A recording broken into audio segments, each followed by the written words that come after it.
Olá, vamos falar de um assunto que está pegando fogo no Brasil, especialmente na internet: os limites da liberdade de expressão. É um debate complicado, né? Porque muitas vezes o que para alguém é só uma opinião, para a lei, para a lei pode ser crime. E é para entender exatamente onde a legislação brasileira desenha essa linha que a gente está aqui hoje. E a gente já começa com a pergunta de R$ 1 milhão. Afinal, liberdade de expressão tem limite? Em uma democracia, vale dizer absolutamente tudo o que se pensa? A resposta, olha, não é um simples sim ou não.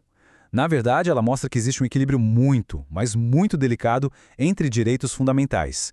E é esse equilíbrio que a gente precisa entender. Para a gente desenrolar esse novelo, nosso caminho vai ter 5 paradas. Primeiro, vamos aprender a diferenciar o que é opinião do que é discurso de ódio. Depois, vamos entender por que nenhum direito é absoluto. Aí, a gente parte para ver qual é a resposta da lei para isso, como fica o racismo no mundo digital e, por fim, por que tudo isso importa tanto para a nossa sociedade. Vamos lá, começando pela base de toda essa discussão. É crucial saber identificar o ponto exato em que uma fala deixa de ser uma simples opinião e vira discurso de ódio. A diferença é bem clara, na verdade. Uma opinião, mesmo que seja dura, polêmica, ela quer participar de um debate. O discurso de ódio, não. Ele não quer debater, ele quer atacar. O objetivo dele é ferir a dignidade de grupos específicos, é incitar o preconceito, a intenção é silenciar e agredir, nunca construir alguma coisa. Certo. Agora que a gente já sabe a diferença, vamos para um princípio jurídico que segura tudo isso. Aquela ideia de que a liberdade de expressão é total, sem limites, isso é um mito. A nossa própria Constituição, ela mesma, já estabelece os contornos desse direito. E essa citação da Organização Artigo 19 resume a coisa toda perfeitamente. Direitos fundamentais convivem. Por isso mesmo eles precisam estar em harmonia. A liberdade de uma pessoa se expressar termina exatamente onde começa a violação da dignidade e dos direitos de outra. Simples assim. Então, o que é que a lei considera discurso de ódio?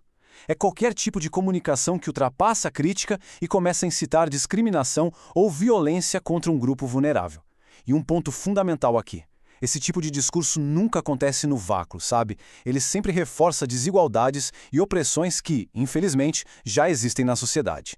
Essa tensão, essa balança, está dentro da nossa própria Constituição. O mesmo artigo 5º que garante a liberdade de expressão é o que também protege a honra das pessoas. E mais, é ele que, de forma muito clara, classifica o racismo como um crime grave, que não tem fiança nem prescreve. É uma balança de garantias. E diante dessa tensão, o Brasil não ficou de braços cruzados. Existe todo um conjunto de leis e decisões dos tribunais feito justamente para aplicar essa ordem da Constituição, de combater o racismo. Vamos ver como isso funciona na prática. A ordem da Constituição é dura e não é à toa. Inafiançável quer dizer que a pessoa acusada não pode pagar fiança para responder em liberdade. E imprescritível significa que não importa quanto tempo passe, o Estado sempre poderá processar e punir aquele crime. Isso mostra o tamanho da seriedade que a lei dá ao racismo. Pensa nessa estrutura legal como se fossem camadas. A Constituição é o fundamento, a base de tudo. A Lei 7.716, de 89, que a gente conhece como Lei de Crimes Raciais, cria as ferramentas, ou seja, descreve o que é crime. E, por fim, as decisões dos tribunais, como as do STF, aplicam e interpretam essa lei nos casos do dia a dia. Agora, uma distinção que parece técnica, mas que é super importante. O crime de racismo, ou da Lei 7716, ele atinge a coletividade, a dignidade de um grupo inteiro. Já a injúria racial, que está lá no Código Penal, é uma ofensa direta contra a honra de uma pessoa específica, usando elementos de raça ou cor. E vale dizer, hoje o STF entende que as duas coisas são formas de racismo, mas essa diferença ainda pesa na hora de aplicar a pena. E as consequências são duplas.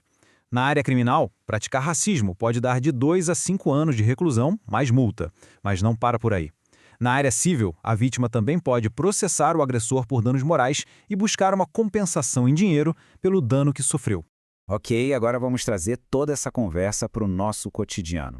As redes sociais viraram o grande palco desses conflitos, né? E isso traz desafios totalmente novos para a aplicação da lei. E a lei já está de olho nisso. O artigo 20 da Lei de Crimes Raciais diz que a pena fica mais grave quando o crime acontece por meios de comunicação social. E sim, isso inclui a internet, um post, um comentário, um compartilhamento. O motivo é bem óbvio. O estrago que isso pode fazer é gigantesco. O racismo na internet tem as suas próprias características. O alcance de uma ofensa pode ser exponencial. O dano, por consequência, é muito maior, atingindo um número de pessoas que a gente nem consegue calcular. É por isso que a pena é agravada. E claro, aparecem os desafios práticos como a necessidade de juntar provas digitais, tipo prints e atas notariais, muito rápido, antes que tudo suma. Certo. Agora vamos amarrar todas essas pontas. No fim das contas, por que essa diferença entre opinião e crime é um dos debates mais importantes da nossa democracia hoje em dia? A mensagem final, aquela que a Constituição e as leis deixam pra gente, não tem meio termo. Usar a liberdade de expressão como um escudo para espalhar ódio e preconceito racial não é exercer um direito. É, de forma muito clara, cometer um crime. Ponto final. E é por isso que essa discussão toda importa. Combater o discurso de ódio não tem nada a ver com censura. Tem a ver com proteger a dignidade de todas as pessoas e garantir os valores de igualdade e respeito que, no fim, sustentam a própria democracia. Uma sociedade que tolera o ódio simplesmente não pode ser uma sociedade livre de verdade. E para a gente fechar, fica a reflexão. A lei existe, ela estabelece punições, mas a gente sabe que construir um ambiente digital mais saudável vai muito além dos tribunais. Então a pergunta que fica é, de quem é essa responsabilidade de combater o ódio? É só de Estado, das plataformas, ou é um pouco de cada um de nós que usa a internet todos os dias?